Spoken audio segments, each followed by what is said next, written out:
The U.S. military has been publishing incomplete data on airstrikes in Iraq, Syria and Afghanistan that may date back to 2001, according to a Military Times investigation.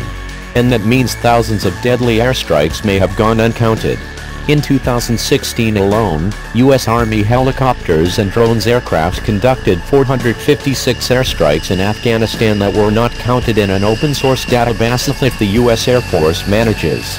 The accuracy of the database is crucial because Congress, academics, journalists, military analysts, American allies and others use it to assess expenses, combat logistics and human causalities. The gap raises questions of whether or not the military attempted to mislead the public on its activities in Iraq, Syria and Afghanistan. U.S. Central Command said it was unable to track how far back the Army's airstrike numbers had not been counted. Airstrikes from the AH-64 Apache, for example, are not tracked, according to one official. Some of the confusion may have to do with how an airstrike is defined, even though it's something that should be pretty simple.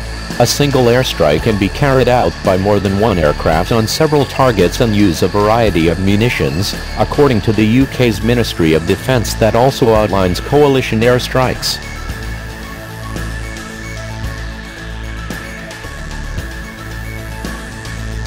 On the ground.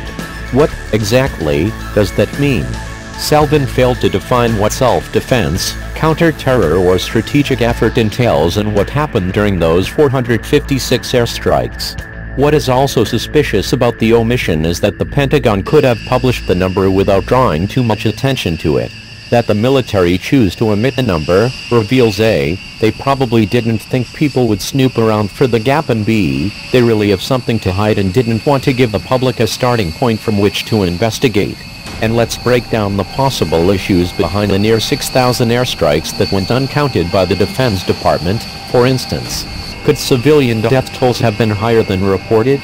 If an airstrike is not counted, the success of a given mission could be miscalculated, leaving open the possibility that the Pentagon's claims of success on a given operation may not be completely accurate or true. At minimum, the glaring discrepancies should raise questions of how much good faith the public should put in the data the military releases to the public. At most, the military is straight up misleading the public, and a comprehensive investigation is appropriate to discover why that is.